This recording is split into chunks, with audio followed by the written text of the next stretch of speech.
Assalamualaikum warahmatullahi wabarakatuh. Kami dari Kelompok Nasional Perencanaan Pembangunan Kelas A akan menyajikan tentang tata cara penyusunan rencana pembangunan jangka menengah nasional. Alur perbentukan RPJMN. Berdasarkan Perpres Nomor 40 Tahun 2006, penyusunan rencana pembangunan jangka menengah nasional dibagi menjadi 6 bagian. Di antaranya adalah 1. Penyiapan rancangan awal RPJM nasional. Kedua, penyiapan rancangan Renstra Kementerian dan Lembaga.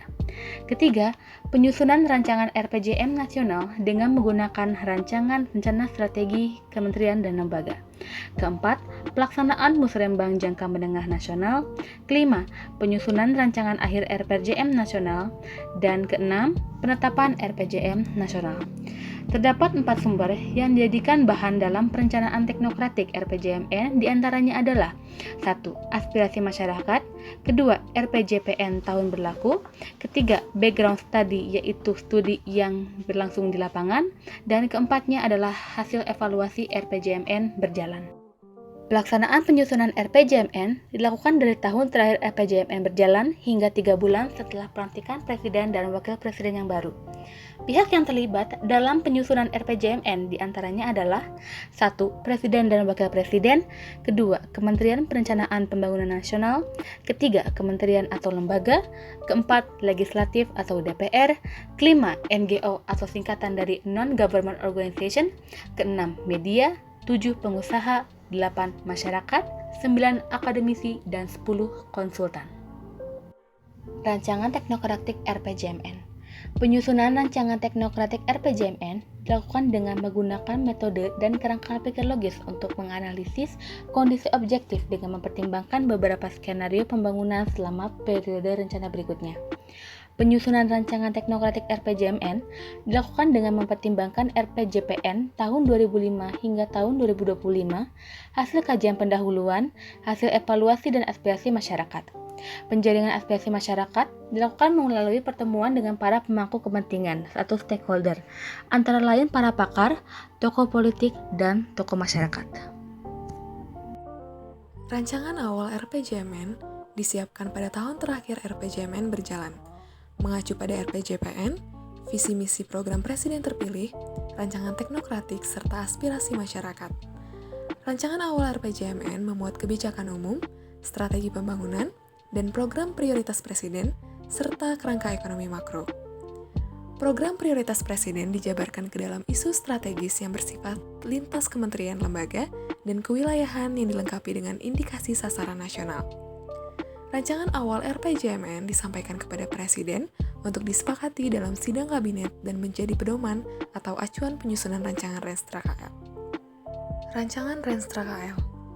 Pimpinan KL menyusun rancangan Renstra KL yang diawali dengan penyusunan rancangan rencana pembangunan secara teknokratik di sektornya dengan memperhatikan hasil evaluasi dan aspirasi masyarakat. Rancangan teknokratik KL perlu disinkronkan dengan rancangan teknokratik RPJMN. Pimpinan KL berkoordinasi dengan pemerintah daerah untuk mengidentifikasikan pembagian tugas dalam pencapaian sasaran nasional di sektornya. Renstra KL memuat visi, misi, tujuan, arah kebijakan, dan strategi yang memuat program dan kegiatan sesuai dengan tugas dan fungsi KL dengan berpedoman pada rancangan awal RPJMN. Rancangan Renstra KL disampaikan kepada Menteri untuk ditelaah. Penelaahan rancangan Renstra KL dilakukan melalui pertemuan trilateral meeting, yaitu melibatkan 3 pihak, KL, Kementerian Negara Perencanaan Pembangunan Nasional atau Badan Perencanaan Pembangunan Nasional, dan Departemen Keuangan. Peran masing-masing pihak adalah sebagai berikut. Yang pertama, KL menyampaikan rancangan Renstra yang berisi visi, misi, tujuan, sasaran, dan kebijakan, program serta kebijakan yang telah memasukkan kebutuhan pendanaan jangka menengah. Yang kedua, Kementerian Negara Perencanaan Pembangunan Nasional atau Bappenas memperhatikan penjabaran sasaran prioritas presiden, konsistensi penjabaran kebijakan, sinergi output dan outcome. Departemen Keuangan memperhatikan kebijakan anggaran dan efisiensi pendanaan bagi program dan kegiatan KL untuk jangka menengah sesuai dengan kebutuhan pendanaan KL. Penyusunan rancangan RPJMN. Rancangan RPJMN disusun menggunakan rancangan awal RPJMN dan hasil penelaahan rancangan Renstra KL. Menteri menelaah rancangan Renstra KL agar sasaran program prioritas Presiden terjabarkan ke dalam tujuan KL dan tugas yang akan dilaksanakan oleh pemerintah daerah sesuai dengan kewenangan dan kebijakan KL konsisten sebagai penjabaran dari rancangan awal RPJMN. Penelaahan rancangan Renstra KL meliputi penelaahan terhadap konsistensi rancangan Renstra KL dengan rancangan awal RPJMN dan batasan substansi rancangan Renstra KL. Hasil penelaahan rancangan Renstra KL digunakan sebagai bahan penyempurnaan rancangan awal RPJMN menjadi rancangan RPJMN dan bahan penyempurnaan rancangan Renstra KL. Rancangan RPJMN selanjutnya digunakan sebagai bahan utama dalam Musrenbang Jangka Menengah Nasional. Pelaksanaan Musrenbang Jangka Menengah Nasional merupakan proses perencanaan partisipatif yang mengikutsertakan unsur-unsur penyelenggara negara dan masyarakat untuk menyempurnakan rancangan RPJMN. Musrenbang Jangka Menengah Nasional diselenggarakan paling lambat 2 bulan setelah Presiden dilantik. Hasil Musrenbang Jangka Menengah Nasional digunakan sebagai bahan penyempurnaan rancangan RPJMN menjadi rancangan akhir RPJMN.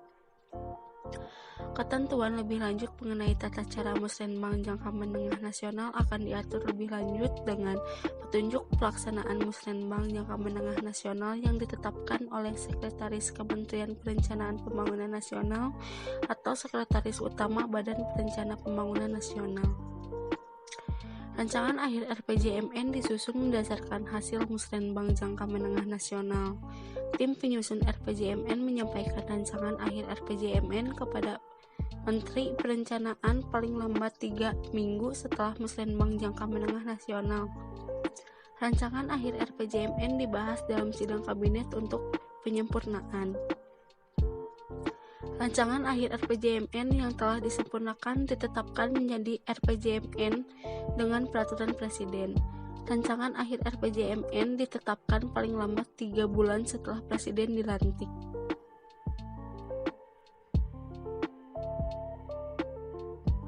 Peran Presiden merupakan salah satu peran paling penting dalam penyusunan RPJMN, karena penyusunan RPJMN dimulai dari visi, misi, serta program prioritas Presiden terpilih akan disusun oleh Menteri berdasarkan RPJPN 2005 hingga 2025 yang kemudian akan dijadikan rancangan awal dari RPJMN. Kemudian rancangan awal yang telah disusun oleh menteri tersebut akan disampaikan lagi kepada Presiden untuk disepakati dalam sidang kabinet sebagai pedoman penyusunan rancangan Renstra KL.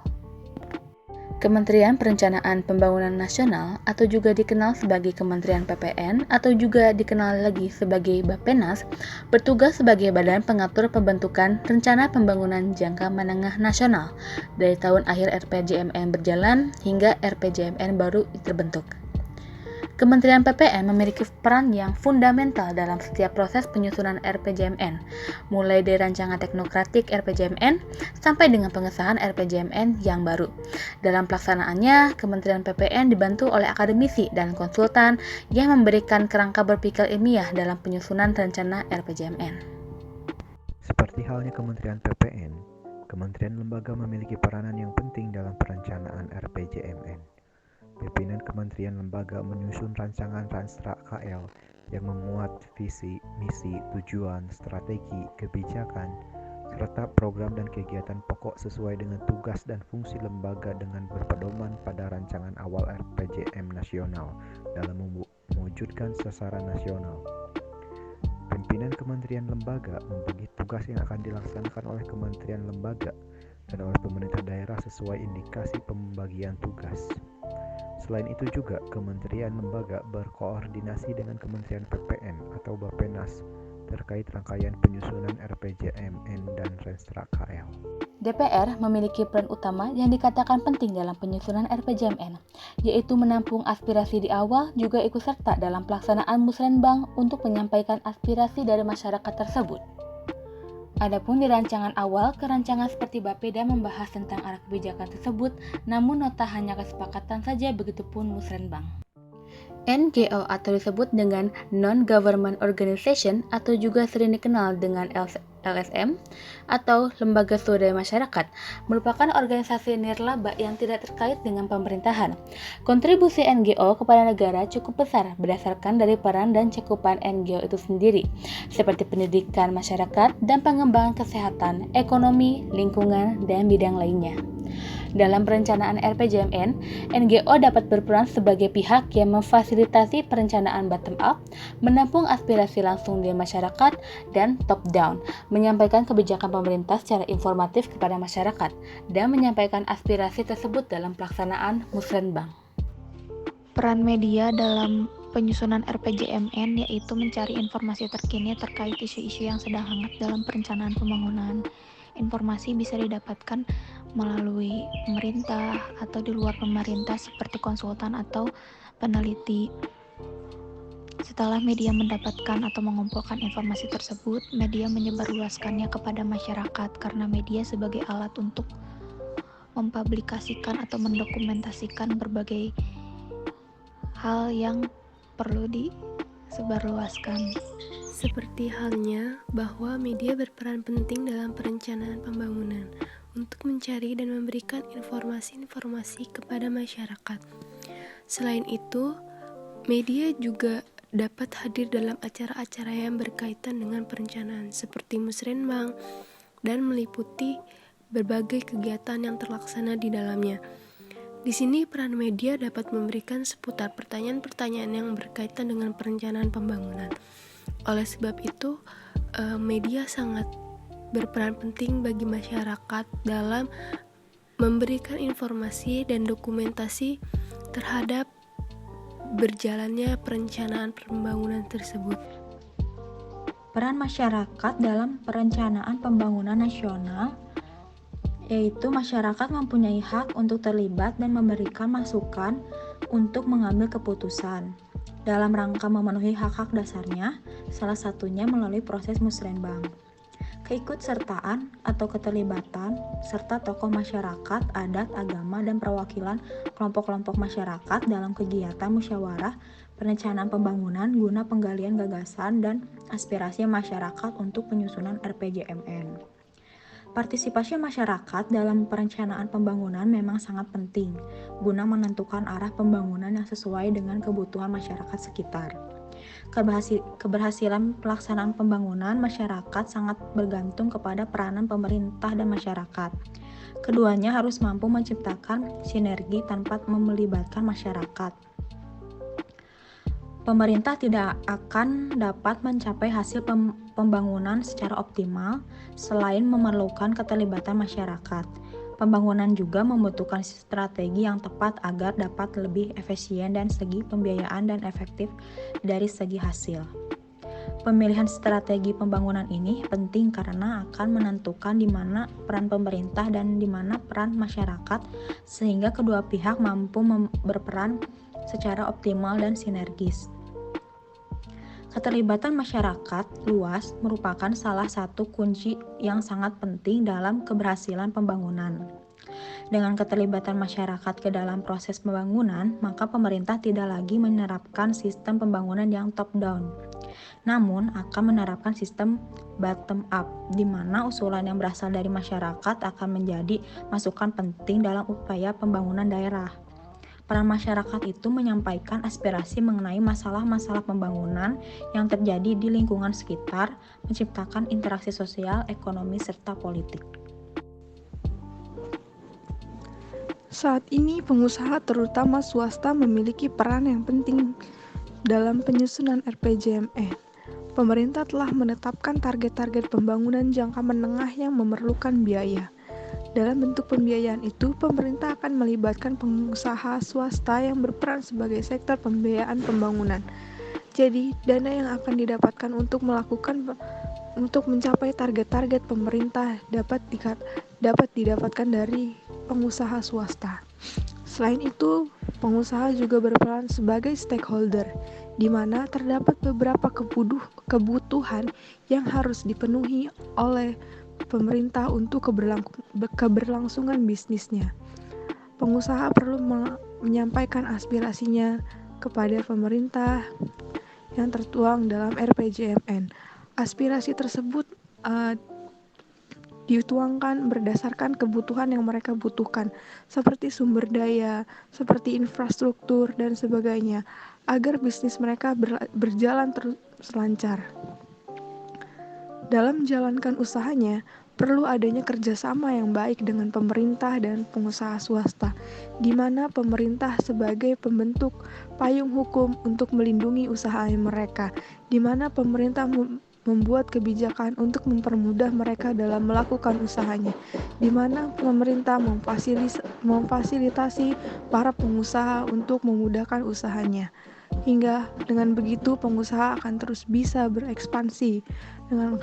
Dengan itu pengusaha bisa terus meningkatkan kualitas usahanya yang ujungnya akan memberikan kontribusi terhadap pendapatan negara. Akademisi merupakan salah satu pihak yang berperan dalam penyusunan RPJMN. Akademisi dipandang sebagai pihak yang menguasai satu bidang tertentu, sehingga arahan akademisi selalu menjadi rujukan dalam setiap tahap penyusunan RPJMN. Akademisi membantu Kementerian PPN atau Bappenas dari awal penyusunan, mulai dari tahun terakhir RPJMN berjalan hingga pengesahan RPJMN baru di bawah pengesahan Presiden terlantik. Bismillahirrahmanirrahim. Assalamualaikum warahmatullahi wabarakatuh. Sebagai Presiden dan Wakil Presiden Indonesia, memiliki visi untuk menjadikan negara Indonesia berpenghasilan menengah tinggi, yang sejahtera, adil, dan berkesinambungan.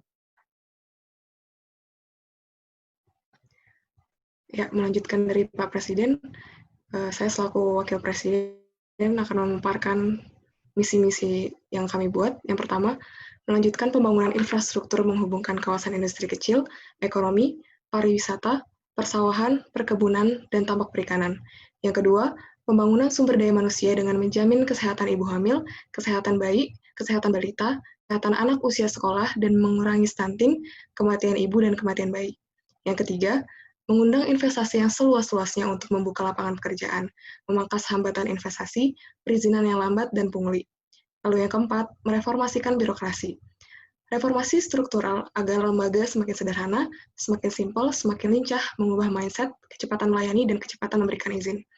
Lalu yang terakhir, menjamin penggunaan APBN yang fokus dan tepat sasaran, memastikan setiap rupiah dari APBN memiliki manfaat ekonomi, memberikan manfaat untuk rakyat, meningkatkan kesejahteraan masyarakat. Baik, saya lanjut selaku Kementerian PPN. Kami selaku Kementerian Perencanaan Pembangunan Nasional menyampaikan terkait perencanaan rancangan pembangunan jangka menengah, mengacu pada visi dan misi yang disampaikan oleh Bapak Presiden dan Ibu Wakil Presiden. Selain itu juga, kami mengambil sumber dari aspirasi masyarakat yang telah diambilkan atau disampaikan melalui lembaga legislatif, lalu melalui hasil evaluasi RPJM berjalan, background study atau studi lapangan langsung kepada masyarakat, serta pada RPJP tahun berlaku, yaitu pada tahun 2005 hingga tahun 2025.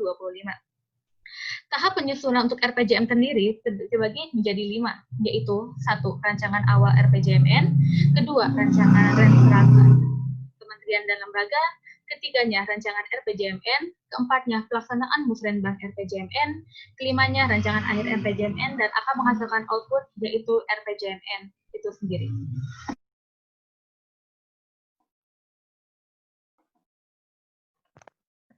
Kemudian kami dari perwakilan Kementerian Lembaga dalam mewujudkan pembangunan Indonesia yang produktif, kompetitif, inklusif, dan berkeadilan.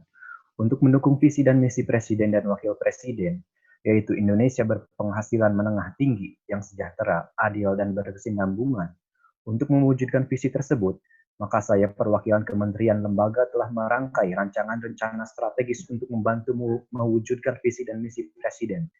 Strategi tersebut berupa, pertama, menerapkan kebijakan fiskal yang responsif dan berkelanjutan.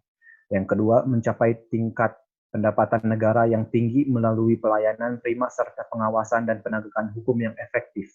Dan yang ketiga, memastikan belanja negara yang berkeadilan, efektif, efisien, dan produktif. Dan yang keempat, pembangunan sumber daya manusia melalui penerapan wajib belajar 12 tahun, meningkatkan kualitas pendidikan tinggi, meningkatkan jaminan kualitas dan pengelolaan pendidikan, serta meningkatkan penguasaan iptek. Dan kemudian meningkatkan struktur ekonomi yang produktif, mandiri, dan berdaya saing. Dan yang terakhir, meningkatkan pengelolaan pemerintah yang bersih, efektif, dan terpercaya.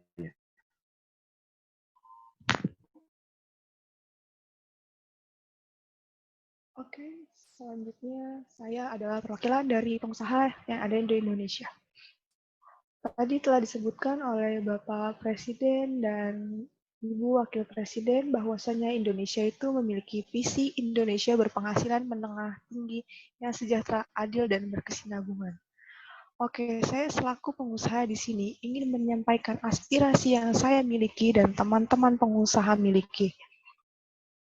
Di sini Bapak dan Ibu Presiden dan Wakil Presiden mengatakan berpenghasilan menengah. Berpenghasilan menengah dan tinggi ini didorong dari adanya lapangan usaha dan lapangan pekerjaan. Saat ini, dunia usaha masih memiliki beberapa kendala. Kendala-kendala tersebut antara lain masalah perizinan. Saat ini pengusaha mengeluhkan adanya kesulitan dalam masalah perizinan. Apabila ia ingin meningkatkan bisnisnya, mengekspansikan bisnisnya, perizinannya begitu berbelit. Perizinannya begitu sulit, memakan waktu yang lama dan biaya yang cukup besar. Ini menjadikan kendala kami untuk meningkatkan kualitas bisnis kami. Kemudian yang kedua itu ada sumber daya manusianya. Sumber daya manusia di sini butuh ditingkatkan, di mana masih ada ketidaksesuaian antara kualitas yang kami butuhkan dengan ketersediaan tenaga kerja yang ada di Indonesia ini. Masih ketenaga kerjaan di Indonesia ini dapat dikatakan masih ada kekurangan. Oleh karena itu, butuhnya peningkatan sumber daya manusia. Sumber daya manusia ini mungkin dapat ditingkatkan dengan mengadakan pelatihan-pelatihan atau Bapak dan Ibu Presiden bisa memfokuskan kepada riset dan penelitian. Dana pengembangannya bisa ditingkatkan untuk pengusaha agar sumber daya manusianya menjadi lebih berkualitas dengan dana-dana tersebut yang telah disediakan oleh Bapak dan Ibu Presiden dan Wakil Presiden. Kemudian masalah ekspor dan impor. Kami ini pengusaha-pengusaha Indonesia memiliki produk-produk. Apabila kalau bahan baku kita di sini itu mahal, maka outputnya pun akan mahal. Maka harga jualnya pun dan mahal. Sedangkan barang-barang yang diimpor ke Indonesia itu skalanya besar dan dia menang dalam harga. Nah, di sini perlunya ada kebijakan untuk membantu dalam rantai pemasukan input bagi pengusaha. Kemudian di sini juga masih ada infrastruktur yang masih terbatas atau infrastruktur yang tidak merata. Dengan infrastruktur yang tidak merata, masalah pendistribusian kami juga mengalami hambatan. Adanya hambatan pendistribusian ini tidak bisa mempermudah ruang gerak kami. Kami sebagai pengusaha masih memiliki keterbatasan ruang gerak karena ketersediaan infrastruktur yang belum memadai. Selain itu juga, ekspor impor harus dibatasi. Seperti yang saya sudah bilang tadi, impor yang terlalu banyak akan mempengaruhi daya beli masyarakat. Daya beli masyarakat akan lebih tinggi kepada produk-produk impor. Selain dari harganya, mungkin kualitas atau segala macamnya juga lebih diminati. Oleh karena itu, perlunya di sini ada kebijakan dari pemerintah untuk meningkatkan daya beli masyarakat supaya pengusaha-pengusaha yang ada di Indonesia ini tidak kalah dengan pengusaha-pengusaha yang datang dari luar negeri ini. Mungkin segitu aspirasi yang saat ini saya bisa sampaikan. Saya harap Bapak dan Ibu Presiden dan Wakil Presiden bisa lebih memfokuskan kepada pengusaha-pengusaha kami, karena kami ini sebagai kontribusi terbesar dalam pendapatan negara. Kita menyumbang pajak dari penghasilan kita, kita juga menciptakan lapangan pekerjaan bagi masyarakat-masyarakat Indonesia ini. Kemudian ada sedikit tambahan sama saya. Mungkin kebijakan Bapak dan Ibu Presiden dan Wakil Presiden ini boleh diarahkan kepada usaha-usaha yang mengutamakan padat karya, bukan padat modal. Karena di sini melihat masyarakat semakin besar, pertumbuhan masyarakat sini semakin besar, otomatis lapangan pekerjaan pun harus semakin ditambah. Apabila Bapak dan Ibu Presiden tidak mengambil kebijakan mengenai lapangan pekerjaan yang padat karya ini, akan banyaknya modal-modal mesin-mesin yang datang ke kita dan bisa mengalahkan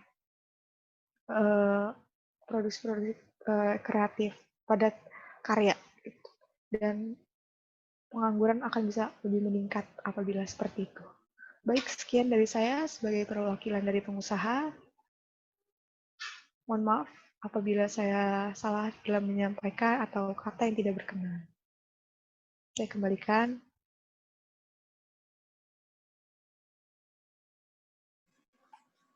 Saya perwakilan dari akademisi ingin memberikan paparan terkait pembangunan, upaya untuk meningkatkan taraf hidup, serta merealisasikan potensi yang ada secara sistematis. Proses sistematik paling potensi yang ada secara sistematis terdiri dari 3 unsur. Yang pertama, adanya input yaitu bahan masukan konservasi. Kedua, adanya proses konservasi yaitu wahana untuk mengelola bahan masukan. Ketiga, adanya output yaitu sebagai hasil dari proses konservasi yang dilaksanakan. Proses pembangunan menjadi terpusat pada produksi antara lain sebagai berikut. Yang pertama, akumulasi modal, termasuk semua investasi baru dalam bentuk tanah, peralatan fisik, dan sumber daya manusia. Kedua, peningkatan tenaga kerja, baik secara kuantitas maupun kualitas.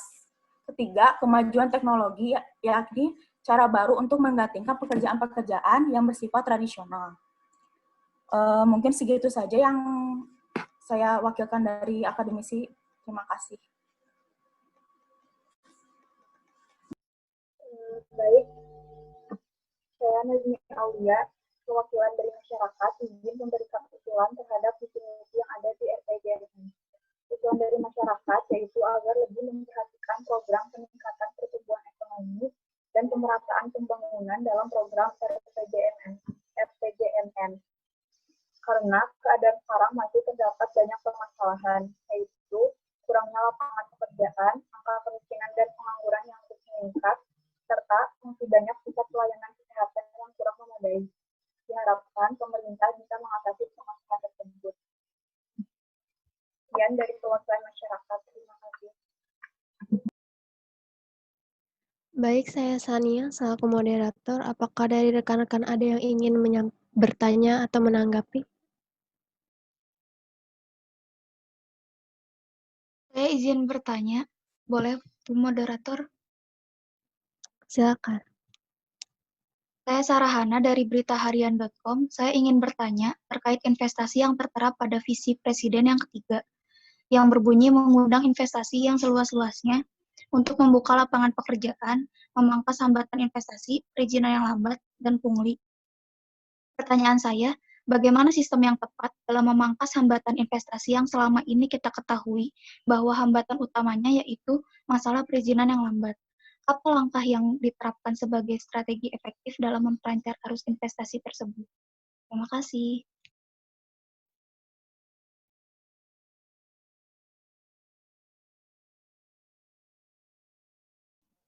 Ya, saya sebagai Presiden, hal yang dapat kami lakukan adalah dengan mengarahkannya kepada satu lembaga yang dapat dilakukan dengan mudah dan lebih praktis secara online. Kemudian, kami juga memangkas perizinan-perizinan yang diperlukan untuk investasi agar lebih mudah masuk ke negara Indonesia. Sekian dari kami, terima kasih atas perhatiannya. Wassalamualaikum warahmatullahi wabarakatuh.